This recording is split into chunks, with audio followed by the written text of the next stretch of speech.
I once gave up being a skyfarer.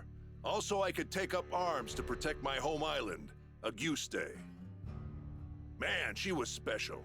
You see, there aren't too many places in Fana Grande with oceans, much less ones as gorgeous and pristine as Auguste's.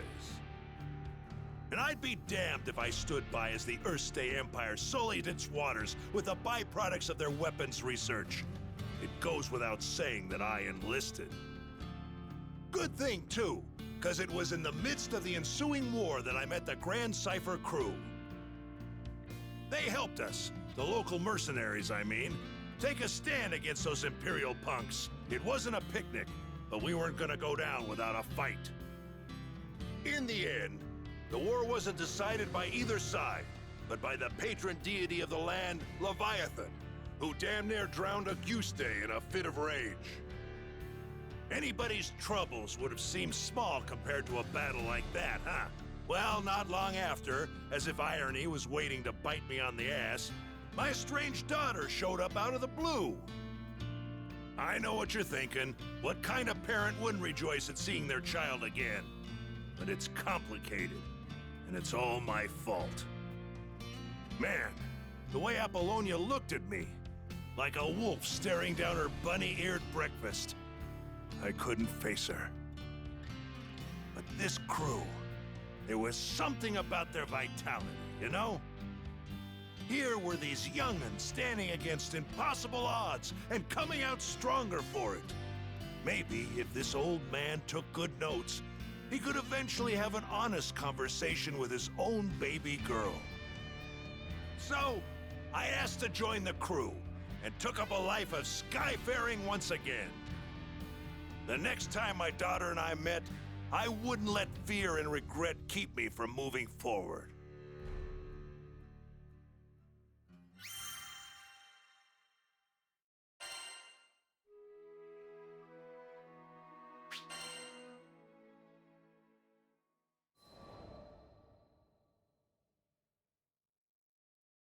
How'd me and my daughter end up estranged? Well, the first thing you need to know is that my wife was stricken by a terminal illness. I refused to listen to the doctors. Terminal my foot. Even if there was no cure in Auguste, surely there ought to have been something in other lands. And so, I left my family at home, crisscrossing the skies looking for a cure. Got into a lot of adventures along the way, and somehow ended up making a name for myself. But no matter how far and wide I traveled, the cure eluded me. And while I was away, my wife, she breathed her last. I wasn't there for her when she needed me most. I never even got the chance to say goodbye. Regret and self-loathing crashed over me in never-ending waves, threatening to pull me under. You can't even begin to imagine the pain. And there was nothing I could do about it. It was all my fault. My daughter spent countless days looking after her sick mother, fighting off fear and dread. It's not hard to imagine why she hates me. She must have asked herself time and again, why was her father gallivanting across the skies while his family suffered? By the time I finally came home, she was long gone. There were no other relatives to turn to. The only family she'd known was no more. All I could do was stand, dazed and helpless, in the cold, empty shell of the home we'd made.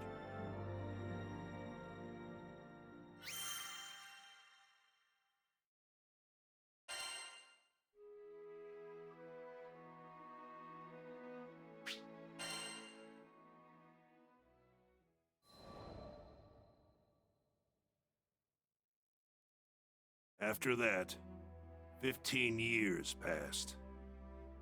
I met the captain, and through my travels with the crew, reunited with my daughter. This might surprise you, but we didn't have a tearful, touching father-daughter reunion the second time around either. I spent so long telling myself that the next time we met, I'd face up to my past. But when the moment came, I froze. What could I possibly say or do for her as a father, after all this time? Any courage I'd mustered withered in the face of her scorn, and I was left standing there, feeling like an old bastard. Sometime after this heartwarming reunion, I bonded with Leviathan, and through our link, saw glimpses of what lay in my daughter's heart. I thought I had escaped all those painful memories, but here they were. In that world created by the pact with Leviathan, my wife was still alive. I saw how things might have been if I had done things differently. Of course, I knew none of this was real, but I would rather stay in a world of memory than live in a cold, lonely reality without her. But she wasn't having any of that. She said I couldn't sacrifice my future to dwell in the past. She made me promise to fix things between myself and our daughter. Said she'd boot me out of the ocean if I came back without completing my task. Her words finally gave me the push I needed to face my past and start on the path to a brighter future. They gave me the strength to fight for my daughter in her hour of need. And I'd like to think that I finally did something fatherly, if only just the once. Of course, I don't expect our relationship to be mended with one conversation or act of bravery. But little by little, I think we're getting there.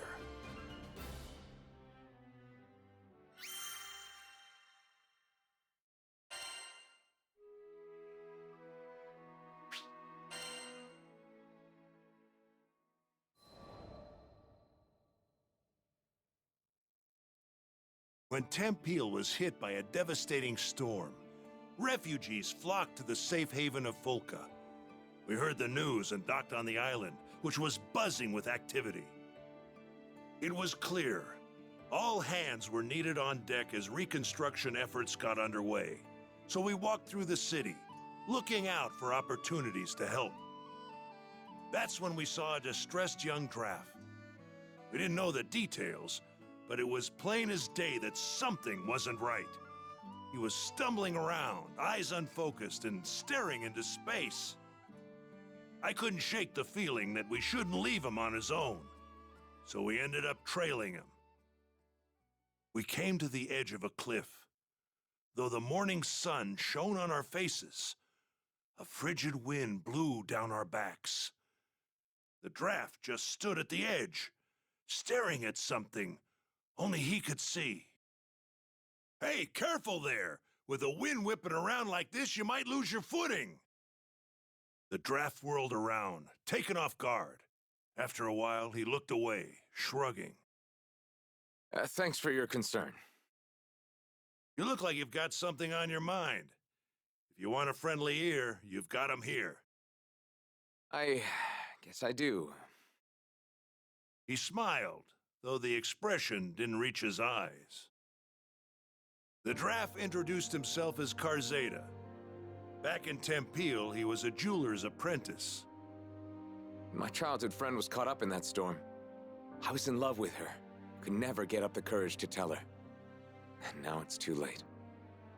Karzeda bit down on his lip, as if he was trying to hold back his despair.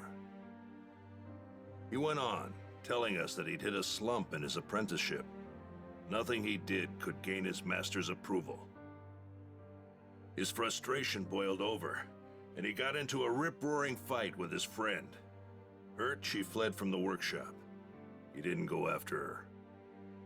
I wish I had, because that's the day the storm came. Karzeda's face twisted in agony. He made a mistake, and it ended up costing him someone dear. I could understand all too well.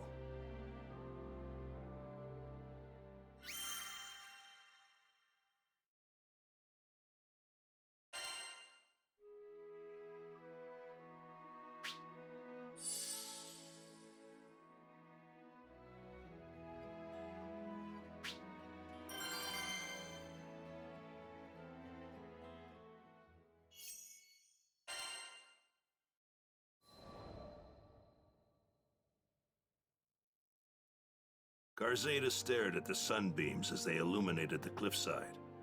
His eyes were watering, and not just from the sun's rays. When we were kids, we made a promise. Once I became a proper jeweler, I'd share my most treasured secret with her.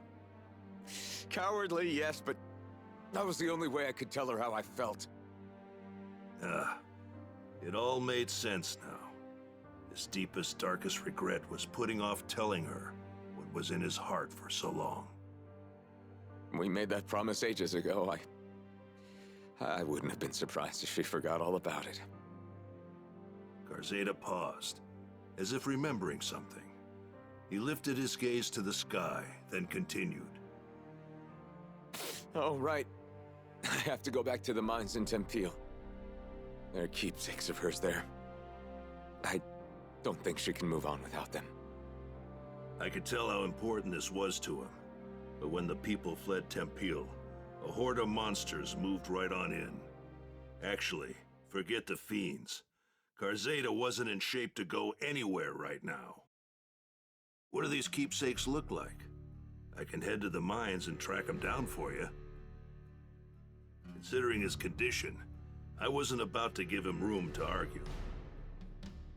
Besides, I know all about not being able to share the important stuff with a loved one while there's still time. There's so much I didn't get to tell my family. Even now, thinking of our old house makes my heart ache something fierce. That day, there was no one to greet me when I opened the door. Seeing the cold remains of my home tore open a void in my heart. But you know what? I managed to keep going because my friends were there for me. This time it was my turn to support someone who needed it.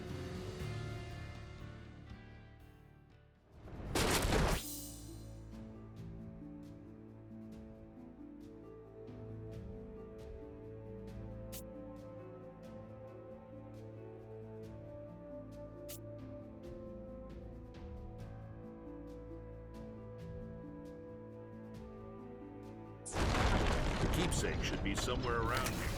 Might as well inspect the mine shafts as we go too. Got a beat on it. Here goes.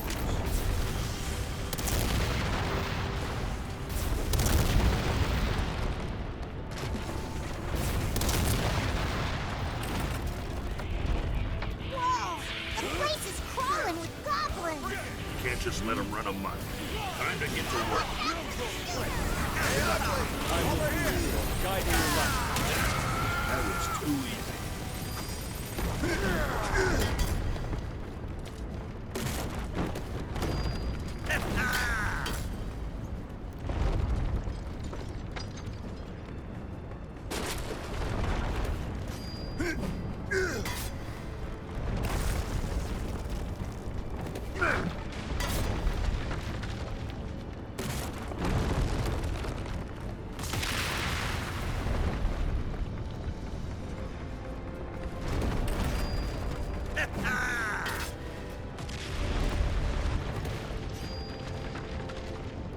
Got something for you.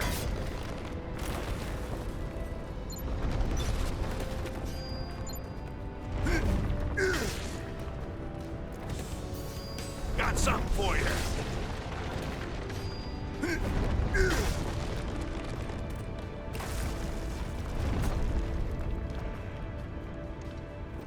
Here's a fun trick.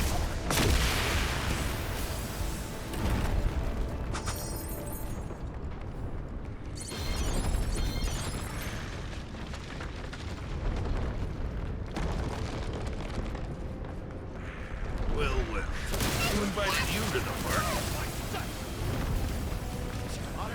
That's all of them! Way to go, Eugen! Watch out! That one's got a bow! Let loose the fire. I see through you. You will burn. That's crazy! This is stick out. Ashes to ashes. You picked the wrong guy to have a shooting contest with. Garzeda's counting on us to find those keepsakes.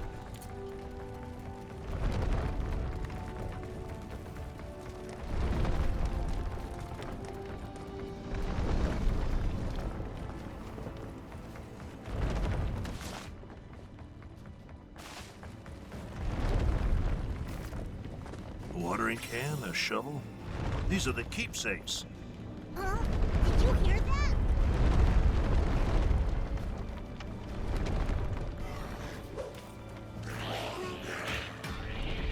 Whoa! More goblins!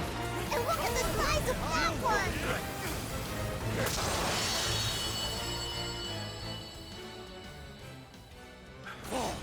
We got the big one. I think we can rest easy. Great! Let's head back to town. Sheesh, the place was crawling with goblins. Good thing we came instead of Karzeda. Ooh, I'm fired up.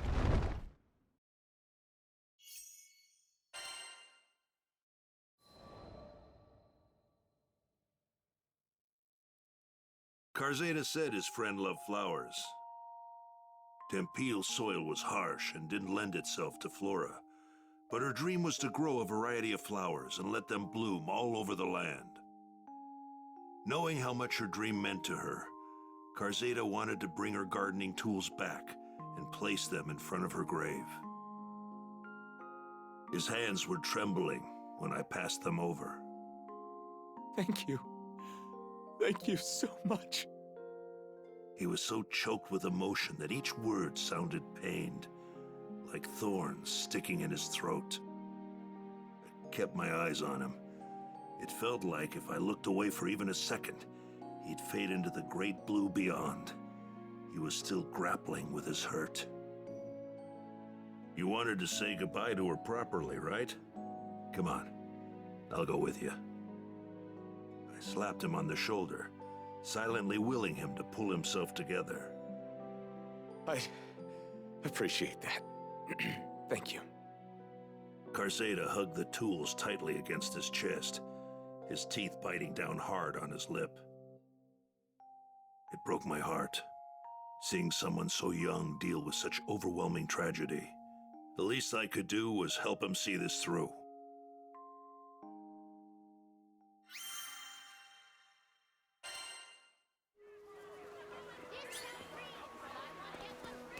Come on, people, don't miss this.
There's this special request.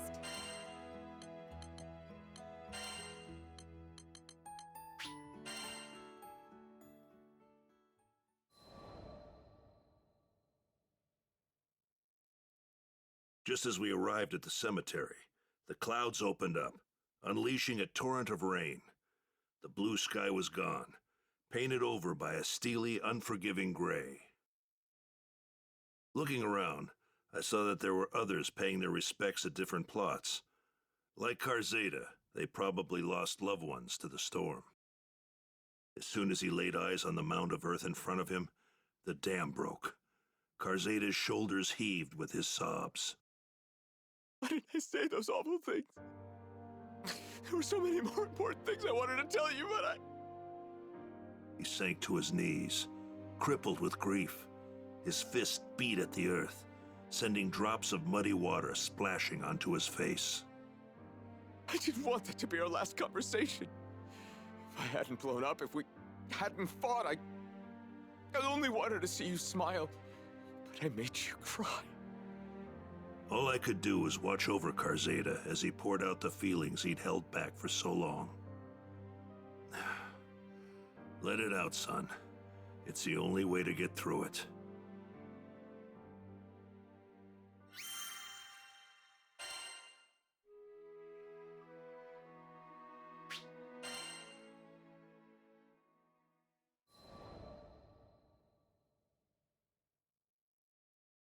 After the visit, we made our way to a tavern.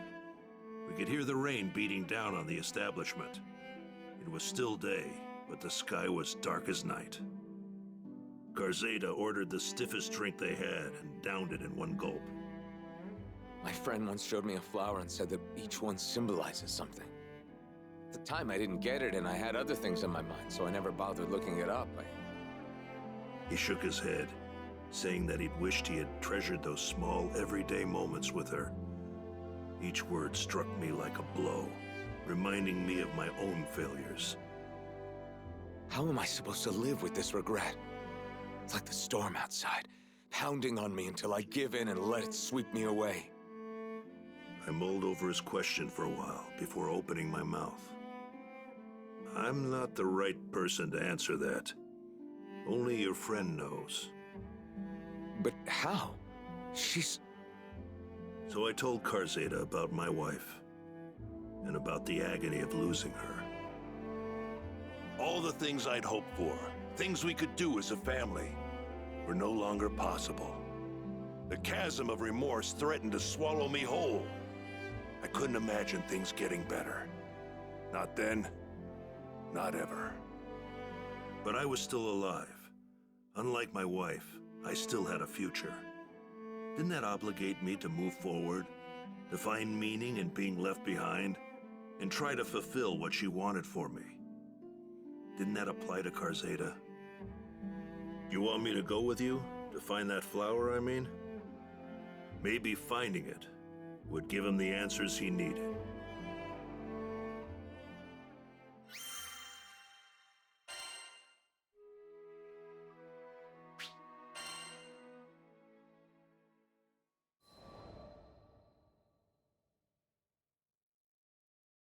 Do you think we can find the flower? That sounds like a good idea. Karzeda spoke haltingly, as if remembering the times he shared with his beloved friend. She'd always loved flowers. Tempil was a land forged by its mines, and its climate wasn't suitable for flowers. But that wasn't going to stop her. As if that thread of memory had unspooled another, Karzeda said that his friend mentioned having a secret flower garden. But she hadn't told him the location, so he wasn't sure where to begin looking. Sometimes she'd head out to a forest near Folka. If the garden's anywhere, it's probably somewhere in there. It might be a long shot, but that doesn't mean we shouldn't try. I drained the last of my glass. We stepped out of the tavern. The rain had stopped. The air was humid, but the sun was a welcome sight after the rain. I squinted up at the brilliant blue sky. There, arcing over the forest, was a large rainbow.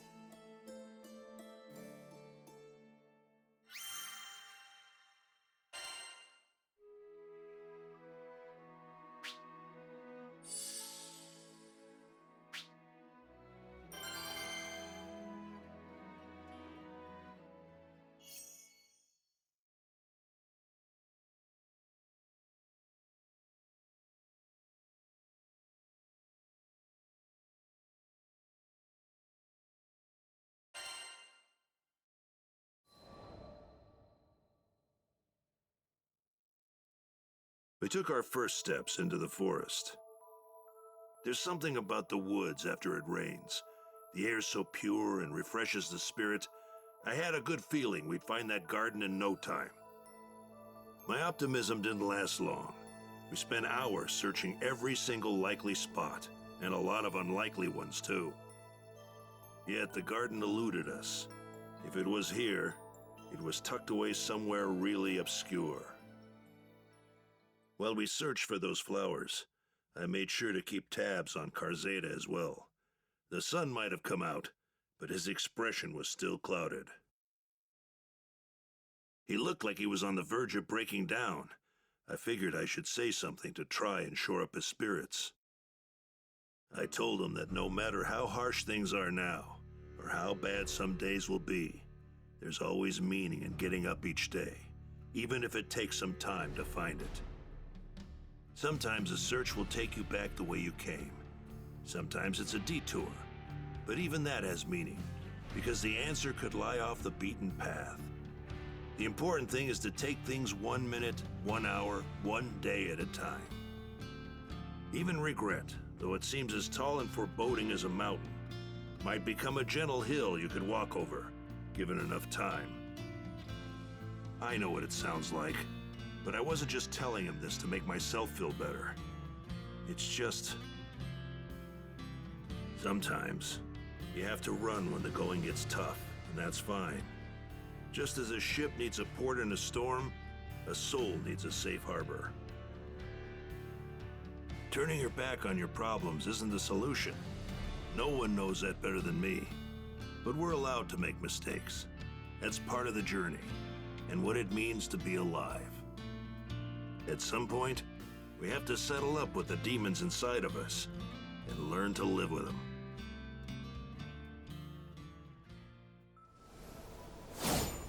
I've been skyfaring long enough to trust my gut, and it says we'll find that garden. Thank you. If only I knew what she was growing. We'll know once we find it. Just stay close to us, okay?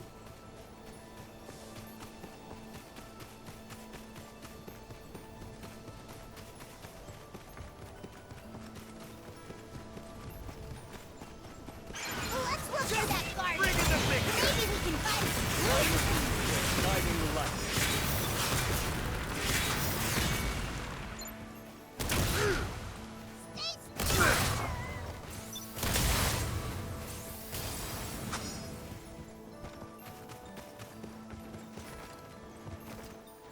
This wood is aromatic. It should ward off the bees. Maybe it was put here to protect the flowers. There might be more nearby.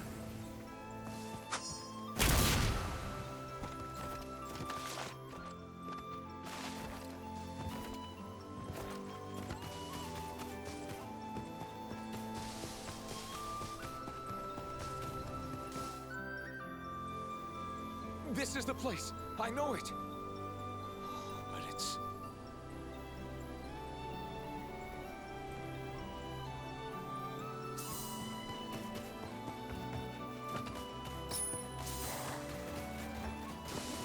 Damn it. The monsters are really going to town. First things first, we fight. Get back, Karzeda.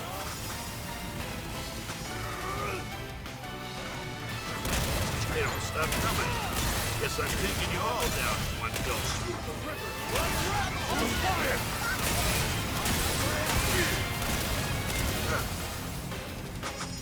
Don't think you can trample someone's precious memories and get away with it. Don't move a muscle. Here we go again.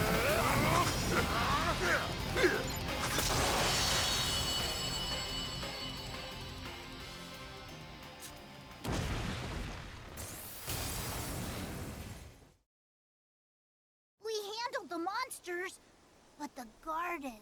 You all right, Karzeda? Come on, pull yourself together.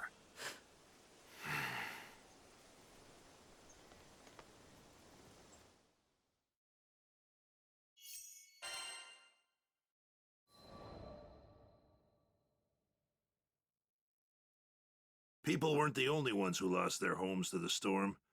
Monsters driven from their former territories flocked to the woods surrounding Folka. We finally found the garden, but the monsters had trampled a good chunk of the flowers, leaving behind only a few pathetically wilted survivors. Garzeda stared at the carnage, dumbstruck. I couldn't blame him.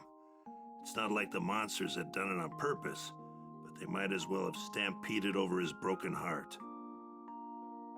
I'm no gardening expert, but even in their sorry state, I could tell that the flowers had been well cared for.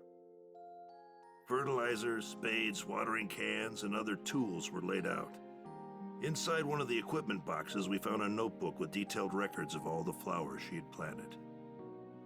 The notebook had instructions on how much fertilizer was needed to help the flowers take root in the mineral-loaded soil, the best time for planting, the names of the flowers, and what they symbolize. I passed the notebook to Garzeda, who began reading it as if the secret to life was written in its pages. Maybe for him it was. The last page described another flower garden, separate from this one. With the notebook to guide us, we went in search of it. As we walked, I prayed for Garzeda's sake that the other garden was intact.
There's this special request.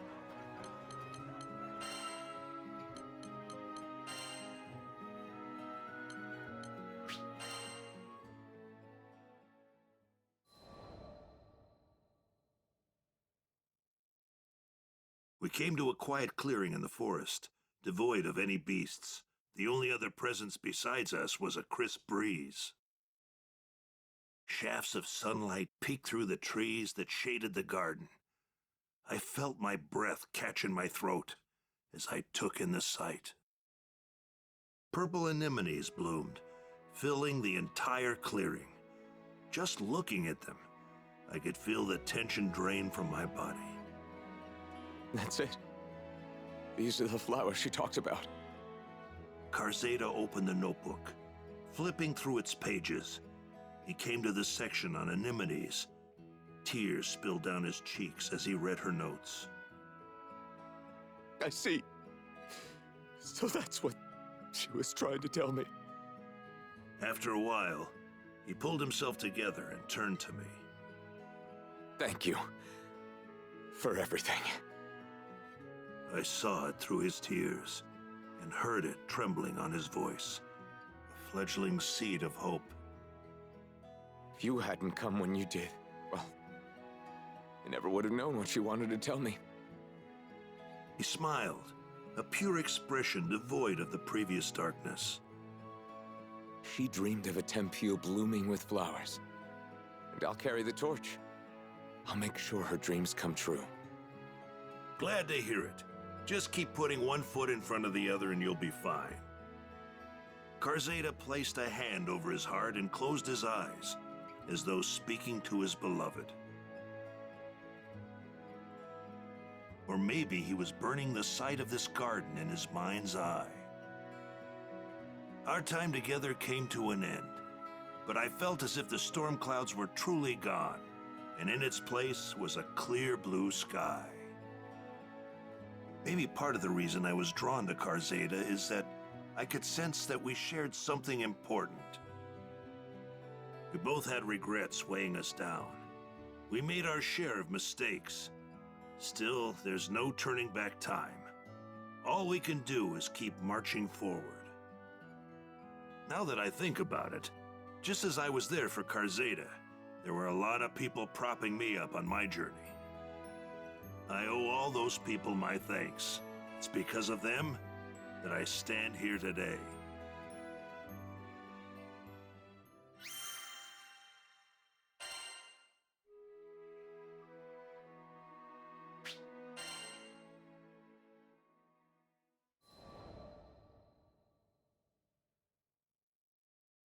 Dear Eugen, I can't thank you enough for everything you've done. Every now and then I hear news about you and your crew. I'm glad to hear you're doing well. I was finally able to get licensed as a full-fledged jeweler in Folka. I started creating pieces based on those purple anemones we saw. People love them. I can't make them fast enough to keep up with the demand. The proceeds from the sales go to organizations working to restore Tempil to its former glory. Once we can go back home, I plan to create a large garden, just as she would have wanted. The promise we made as kids can't be fulfilled, but I plan to keep the promise I made to myself. I'll do it to bring her dream to life. P.S. I never did tell you what those purple anemones symbolize. According to her notebook, they mean, I believe in you.